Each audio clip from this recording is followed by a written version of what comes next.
Hello everybody, welcome to Obscurities in Miniatures, and as you see, we have received our Lost Kingdom Kickstarter order. We're going to start with Tlaloc the Osprey, and he is quite a large lizard man, and we're going to be joined by a generic, regular Saurus Warrior from GW, just to give you guys a good sense of scale.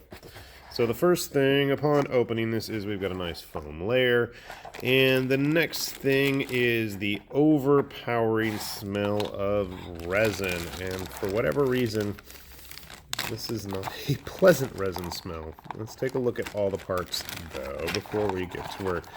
So first off, here is the body and his big honkin' weapon, and just to give you a good sense of scale here, what we're working with.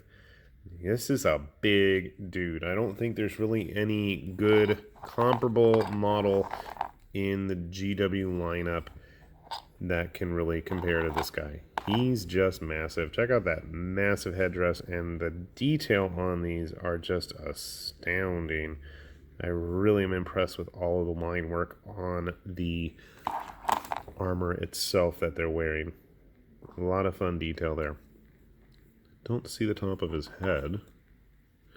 One thing I noticed about these guys, if you look really carefully, is they're actually mostly wearing helmets. I guess you just can't see his eyes anywhere.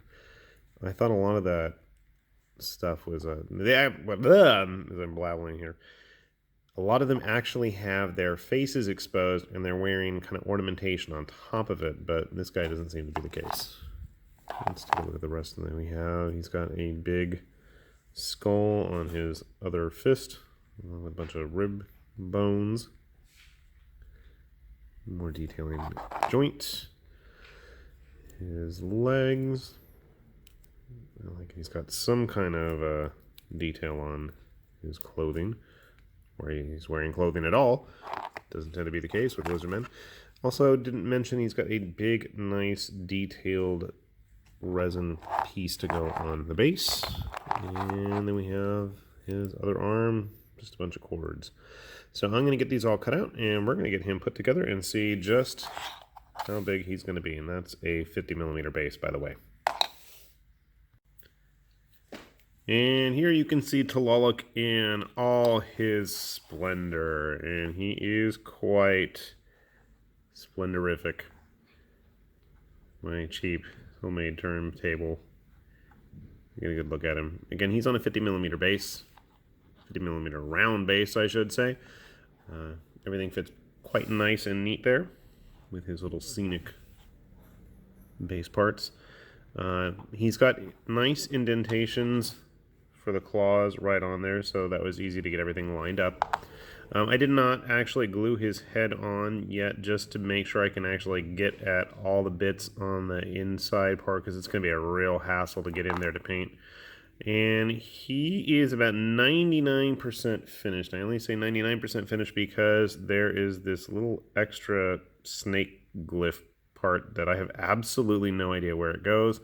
So I'm going to have to go look online and see if there's anything about that, because I don't see any spots that are keyed up for it, and they don't really seem to be any areas that need it, and I don't see any on the artwork on the box. So I'm just kind of left scratching my head as to what that all is for. Let's see if we can get him back on his base correctly. There we go. How big is he? I mean, my first thought is he was supposed to be like, what are they, the Eternity Wardens, or whatever, Klotchok, or I don't remember what the guy's name is. There's the old GW model with the Triceratops looking skull, and he's got those two flags, and he's got the big two-handed staff thing. But this is a lot bigger than that guy ever was, as you can see. I also have one of Lost Kingdom's krok-gar stand-ins to give you an idea as well. And even this guy, who's on a 50mm base, still is kind of dwarfed by our friend Tlaloc here.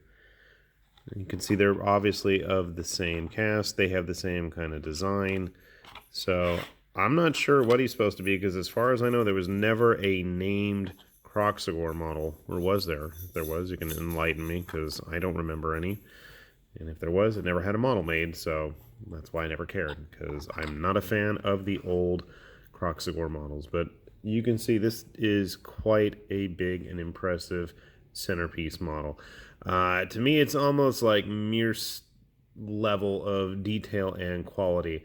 But one thing that does need to be said at that quality is the time and labor investment that it's going to take to get all these pieces really cut off. It was a lot of work getting him cleaned and prepped, and there's still actually quite a bit of stuff that I would like to clean up before I actually go ahead and prime him and get to work on painting him.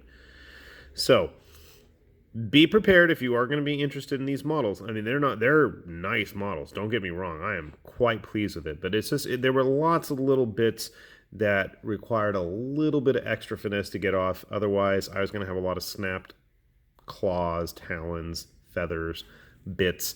And I mean, I have had that with some of the other Lost Kingdom models. It's not the biggest deal breaker to me. I mean, it wasn't nothing a little bit of super glue couldn't cure.